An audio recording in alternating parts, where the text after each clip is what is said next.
How's it going, everybody? YouTube Live, what up, what up? Sorry, right now it's midnight, and this is my third live streaming of the evening. Uh, as promised, because I started out with Star Trek Discovery and then Netflix documentary Losers, and now I'm giving you my review of The Widow uh, series, limited event mini series on Amazon Prime, and it premieres right now, this midnight, today, March 1, 2019. So go check it out. It stars Kate Beckinsale, one of the hottest women on the planet. I think she's currently dating Pete Davidson of the SNL, Ariana Grande's former boyfriend. But that's another topic for another time. Okay, so I won't make this too long, and this review will not contain spoilers. I'm gonna review the entire thing. There's 8 episodes in just in a condensed review, but I don't want to spill spoilers here because the spoilers, or it's because there are many twists and turns and surprises in this drama slash thriller. Um, so if I were to spill some beans on certain major aspects about the series, it will really, I think it will really ruin the fun for you guys when you watch The Widow. So I don't want to take that away from you guys. So um, I'll describe the story. That's as far as I'll go, and then I'll give you no. I'll give you I'll give you the context, and then I'll give you my thoughts about them. And that's as far as we're gonna go with this review, and keeping all the twists and turns intact. All right. So, in a nutshell, the show is created by, let me get this right, Harry Williams and Jack Williams. So they created the show, um, and it's a drama slash thriller. The story, in a nutshell, is about this widow named Georgia. She's played by Kate Beckinsale, and her husband is part of the. Let me put it this way: her husband was on board a flight that crashes crashed down about 3 years ago, um, and it crashed down in Congo because her husband worked for this, I guess, nonprofit organization that kind of helped out over there in that region, and so he's presumed dead. And that's what happened. The story 3 years ago, and now the present day, she she sees an image of her husband on the TV, on the telly, and that sparks pretty much this whole adventure where she tries to find out what really happened to her presumed dead husband, and maybe even find him if he's still alive. But that sparks even more questions, like why would he be alive when he was on board that plane that went down? So that's pretty much the mystery in a nutshell. Without giving too much away, you'll encounter various characters. Some try to help Georgia, and some try to prevent her from, from discovering or learning about the truth about her husband. And that's where the twists and turns come in, as I implied earlier, because you don't know which ones that she encounters in Congo will turn out to be bad guys, and which ones that actually have good intentions on their heart. So that's something that the show, Harry Williams and Jack Williams, the creators of the show, hope to be able to surprise you in this suspenseful thriller. Now, there are only 8 episodes, And I don't know if this show is based on a any book or any novel, but it feels that way at least to me. Um, but my overall thought about The Widow is that it's a mixed bag. It's a mixed bag. There are parts about it that I enjoyed, and there are parts about it that are just straight up flawed. Um, so let me go through that real quick. First up, I like the format and the strategy of the storytelling because it adopts the same style that is currently trending right now with such shows as The Umbrella Academy and True Detective Season 3. And by that, I mean in The Widow, just like The Umbrella Academy and True Detective Season 3, um, The Widow is a show that gives you bits and pieces of the puzzle, but not the whole big picture. And just like the Umbrella Academy and you get a lot of flashbacks, right? In the Widow, and you look forward to those flashbacks because those flashbacks, each of them reveals information. It peels the layer more and more as you progresses from episode 2, 3, 4, and on. And yeah, so um, and it plays with your expectations. At least it hopes to. Um, in that it leads you to a certain direction, or hey, look this way, and then it'll bring a bombshell that like makes you go like, whoa, you know, I did not see that coming. At least that's the expectation of the show. Um, and by that, the way to do that is by revealing little by little these flashbacks, these backstories that challenge each of them challenges your preconceived notions about the characters on this show. The only constant ones are probably Charles Dance's character and Kate Beckinsale's character, Georgia. Um, those two leads, you kind of get an idea already about them from the beginning, and they pretty much stay the same throughout the whole entire series. The rest, the sporting characters surrounding them, um, that's when the writers try to kind of pull a fast one on you and hope that it works. I like that. I like that method. I like that strategy. I liked it when I watched it in the Umbrella Academy. I liked it when I watched it in True Detective Season 3. You look forward to the flashbacks because that's when you kind of get more information, and it's like, oh, and then you put the two and two together. And so that's the kind of mystery thriller that this offers, and it seems to be popular these days on TV. And so that part I like. Um, the part that I don't like much, one of them is that the writers, Harry and Jack Williams, more than often would come up with a scenario or a situation or a dialogue that seemed to be constructed out of convenience. For example, and this is not a big spoiler, like at one point, Kate Beckinsale and Charles Dance are in the room with a couple of other characters, and then Charles Dance says to Kate, "Hey, can we talk over here?" And their discussion suddenly is not the topic at hand.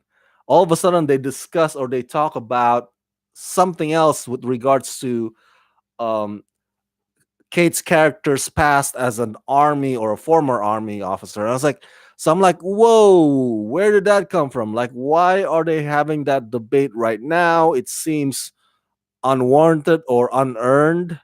Like, you're supposed to focus on that, stuff that we're dealing with or we've been dealing with this past few episodes, And so there are times like that in throughout this series when it feels like things get brought up that don't seem to fit the occasion at hand, and it just feels like the writers or the creators of the show just wanted to like jam it in there so that because so that they don't have any excuse if they get accused of like not bringing that up at all. Then they'll be like, yeah, we brought it up, it's right here in this episode.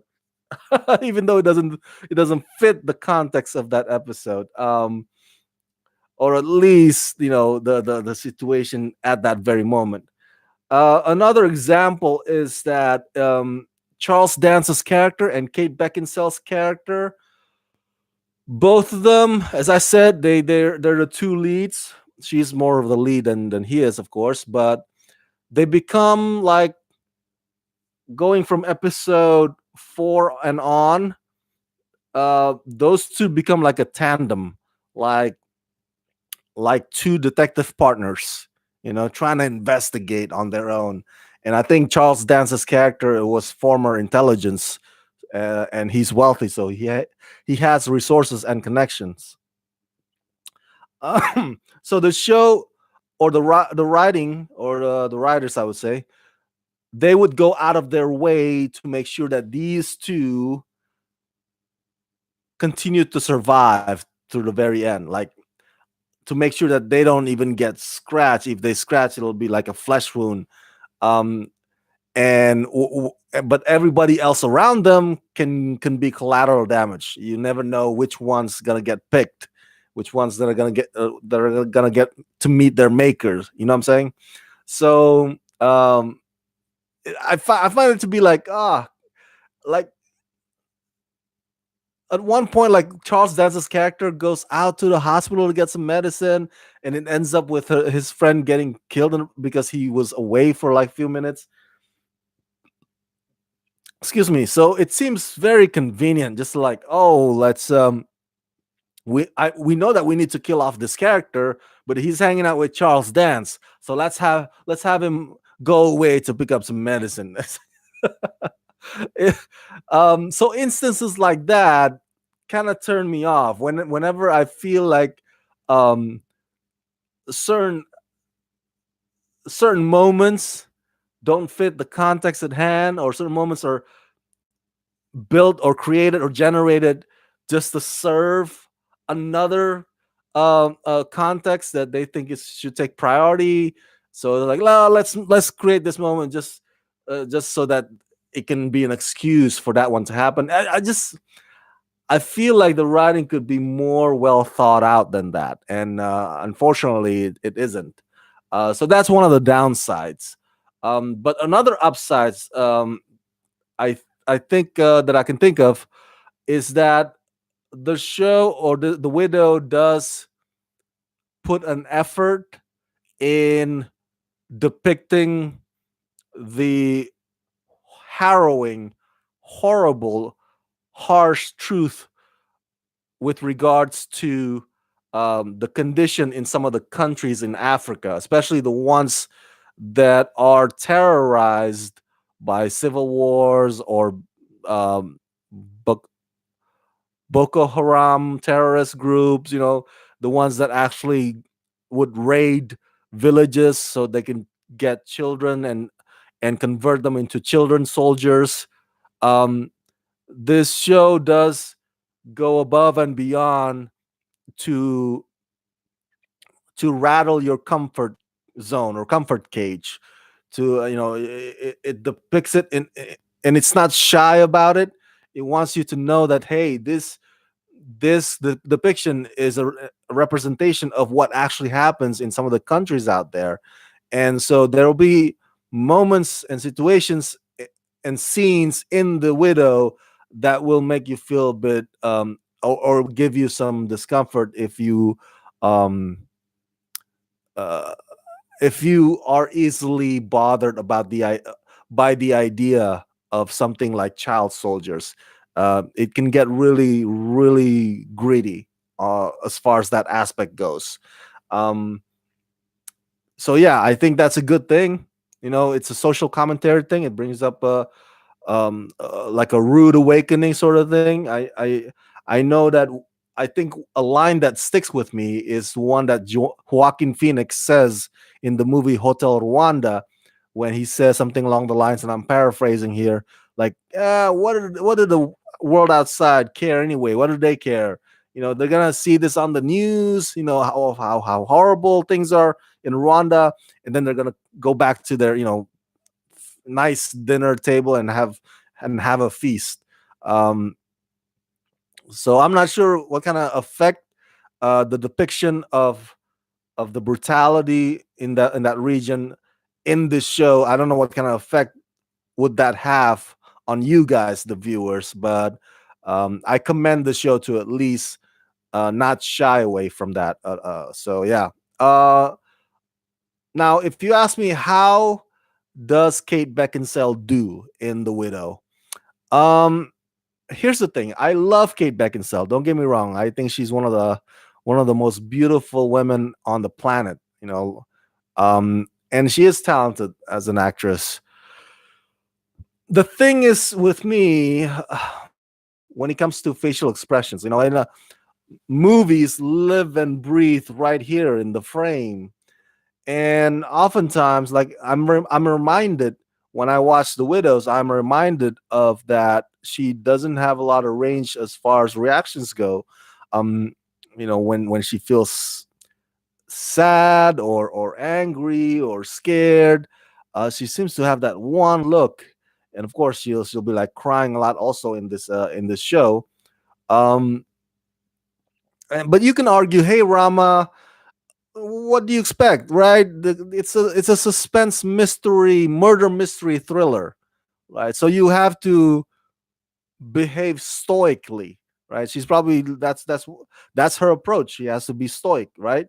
I get that, and you might be right in your argument for saying that. um but that proves my point, in that I think, and this is my opinion, um because of that, I feel like, uh, if another actress steps in to play Georgia, I, there's a chance that actress would do just as well. My point, by that I mean, I can see another actress instead of Kate Beckinsale in that role. Like, it's not one of those movies, or it's not one of those roles where, like, oh my god, because, like for example, let's throw in another name, Leonardo DiCaprio in Wolf of Wall Street. I love that movie. It's like, I can't picture anybody else, any other actor in that role but Leo, right? But for The Widow, I can picture other actress in the place of Kate Beckinsale. For example, if you throw in Mila Jovovich from Resident Evil movies to play Georgia, I can see that. So, so that says something to me, at least, to a certain degree. That says something about Kate Beckinsale's performance. Now, that doesn't take away from the, you gotta give credit where credit is due. That doesn't take away from the fact that she can hold her own when it comes to the physical aspects of this movie, of the show, this limited series. Maybe she'll she'll credit that to her years with Underworld, when she did all that action. But because her character Georgia is a former military officer, a military captain, so she has some um, hand-to-hand combat or machine gun skills. And I think Kate Beckinsale, to her credit, does look very comfortable um, for those moments in this series. So yeah. Um,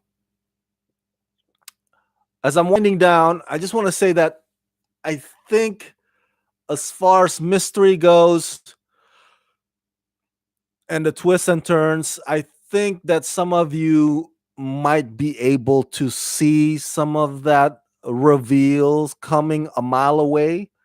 As for me, there's one nearing the end that was like, whoa, it got me like, oh, I did not see that. Oh, that's devastating to her emotional state.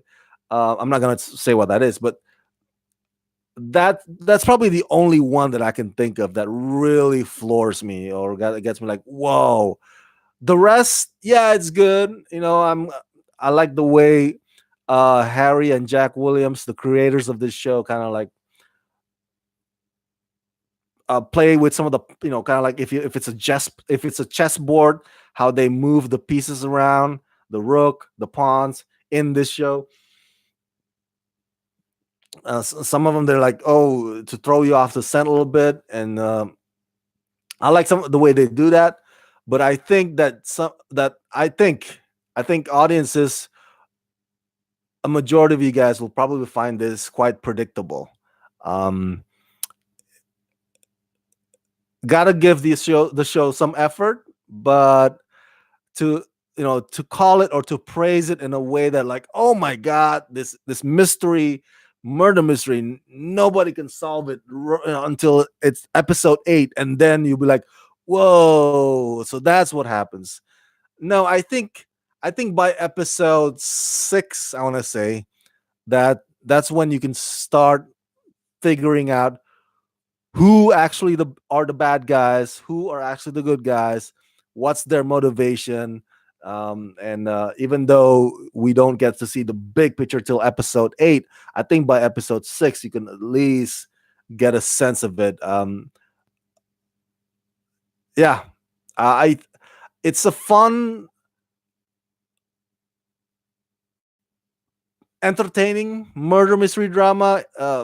It's intriguing up to a certain point, but again, it's flawed for the reasons that I mentioned to you. Um, but overall, I think it's good to have something like The Widow to kind of to kind of invest your time in, or to for you to binge watch while you're waiting for Amazon's other show to return. And I'm talking about, of course, Jack Reacher season 2. Jack Reacher, Jack Ryan, freaking Jack Reacher. That's Tom Cruise. Jack Ryan season 2. So while we await Jack Ryan season 2 to arrive, I think The Widow makes for a very decent filler, to say the least. So yeah, catch it on Amazon Prime if you have the account there.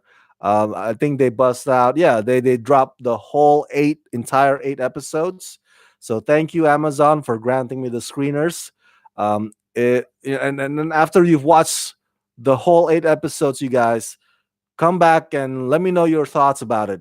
I want to hear what you think about the Widow. So share your thoughts or questions about this show in the comment section below. And as always, subscribe to my channel, press that like button, and ring that bell. And if you can help support this channel, please help support this channel by becoming my patrons at patreon.com/ramascreen. Thanks for tuning in on this midnight live streaming. Let's rock this, everybody.